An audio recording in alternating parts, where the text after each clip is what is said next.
Alright everybody, welcome back to video number 2 today. So I'm running the exhaust for the 2-inch water trash pump through the floor, and I wanted to show you how I do this because this is very important that you take a lot of precautions when running something that gets really hot through something that's flammable. So this is 7/8 tongue and groove subfloor that I've used in here, and what I did basically is, let me grab that, use a hole saw. I believe this is a 1.7/8 or 2-inch hole saw, and I'm using this 1.5-inch copper pipe that I had left over from a job many years ago, for the simple fact that this is what I have here and it's already paid for, so I didn't have to buy anything else. Copper doesn't corrode like a steel would. It also dissipates heat very quickly, so I figured I'd use this up. And this is what I've used in all 3 penetrations that I have here in this room so far. One for the diesel heater, one for the generator, and now one for this trash pump. So basically, after I install the copper sleeve into the floor, I run the stainless steel exhaust pipe, and I've been using this stuff here. I'm sorry you guys can't see my face. Here we go again with an issue with the video creation here.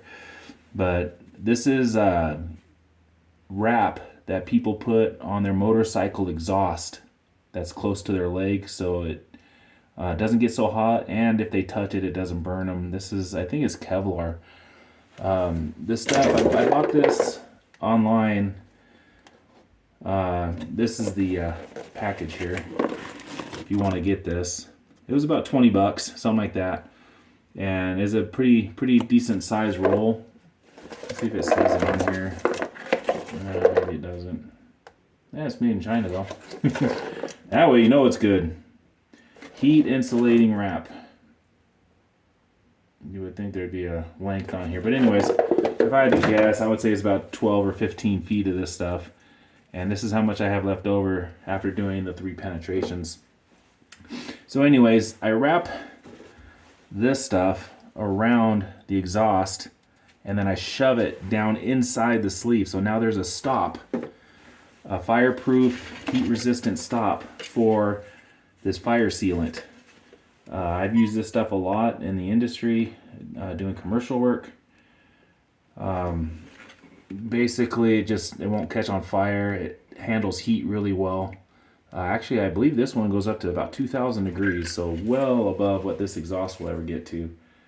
I'm just reading it now just to make sure that 2,000 degrees is accurate. Nah, it doesn't say right away, so I'm just going to fill this void up. Now remember, I have that Kevlar wrap around the exhaust pipe, and now I'm just filling in the gap. This will keep critters from coming in. It'll also keep the wooden subfloor from getting hot. Now, I know this system works because while running the generator, which is the hottest piece of equipment I have in here, I actually have this laser thermometer, and I point it right here at the copper over at the generator side, and it's nothing. It's ambient temperatures, 70 degrees, 80 degrees, or something like that. Where if I lift it up and put it right on the exhaust, it's a couple hundred to 250 degrees. So I know that this system works and it's safe. We've been using it now for a few months, and no issues with this portion of this. So I'm just kind of smoothing it out, kind of like icing on a cake. This will fill this gap, kind of push it down in to the void, kind of make it look nice, and that's basically it. So this is, other than the part outside, right now this exhaust is just dangling down below the building. I still have to put the muffler on it, and I still have to mount it to the frame of this building. But that's it. That's how I do the floor penetrations for this exhaust, and it's been pretty flawless. So that's how I'm doing it, guys. If you could think of a better way, let me know. I know they sell stainless steel bulkheads that you could drill through the floor and you mount it to the floor and then your pipe goes through there. But from what I've seen with those is they don't seal between the pipe itself and the inside diameter of the bulkhead. It's a gap. And I don't want gaps in here. I don't want any kind of bugs or mice, or I don't want things crawling up through this. I want this sealed like this. So yeah, that's how I've been doing it. So let me take you up here and show you how this is going. So basically, I still need to run like what I did here. I wrapped that exhaust wrap around the pipe, and then I used unistrut and a unistrut clamp to strap it on there. So that way it's in the center of the hole that I drilled and nothing around it's flammable. So I'm basically going to do the same thing right here. This is going to move just right here in the center. And I'm going to put a unistrut clamp and secure this right here. So this is how the fitting went in. 2 hose clamps. The stainless steel exhaust pipe goes right over my fabricated Street 90. Very solid, ain't going anywhere. So call this exhaust pretty much done, guys. Oh, almost dropped you. Pretty much done. Now I got to do all this once more when I get another generator and another trash pump to complement this room. So that's about it. Any questions, throw it down in the comments box. It got really cold all of a sudden. The sun is going to start going down here shortly, so I'm going to clean up here and probably call it a day. I got a big day ahead of me tomorrow, running some errands. And I think that's about it. Again, this is our generator / fire suppression room.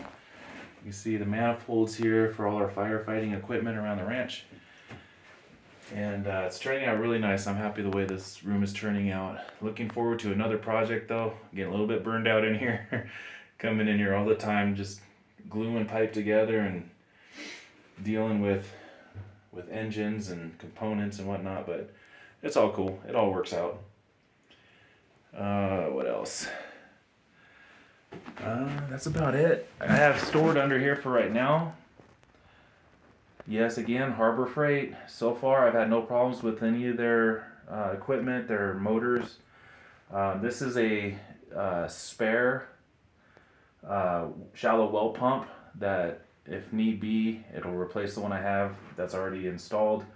Very quick and easy the way I have this set up in the ground outside. Is basically just 2 nuts. This thing comes out. The new one comes in, connect 2 nuts, turn it back on, I'm ready to rock and roll. Without these pumps, we have no water, so it's a must. This over here, I bought quite a while ago. This is my booster pump for our gray water room that is going to be hopefully started being built soon, this year, 2026. But this is the pump for it. So it has its own built-in pressure tank and pressure switch. The gray water we're going to be using for irrigation for our fruit tree orchard. Again, we need to rent another mini excavator and get over here to finish our excavation work. Boy, that fire sealant stuff is just messy. It's really sticky. But it's all coming together finally. I'm so glad I spent a little bit of time yesterday and got a lot of stuff that I'm done using out of here and into the shop where it belongs. So it's kind of cleaning up the place. But yeah, pretty easy, but very important. You have to have clean air in and exhaust gases out. You don't want to confine that at all. Even in a room where you don't live in like this, just pipe it outside. Pipe it outside. Let Mother Nature handle it. That's what she's good at. So there you go, guys. If you're new here, my name is Vaughn. I'm 51 years old. My family and I, we live full-time out here in northern Arizona, off-grid, building our very own homestead. We're going on our 2nd year full-time. And if this kind of content interests you, please consider subscribing. We've got a lot of cool stuff coming up. And hopefully by then, when that cool stuff comes up, we'll have a proper way of documenting it, editing these videos, making them more pleasant, and showing you a lot more stuff. But I'm just trying to keep you guys abreast of what's going on at the moment when it happens. But I don't know. If I was to go to someone's house and I walked into their generator room and I saw this, I'd be like, man, that's not bad. Not bad. So, pretty cool stuff. It's a great lifestyle, guys. If you're considering living like this, if you're prepared properly, I would highly recommend it. So, until then, guys, prep and thrive. I'll see you on the next one.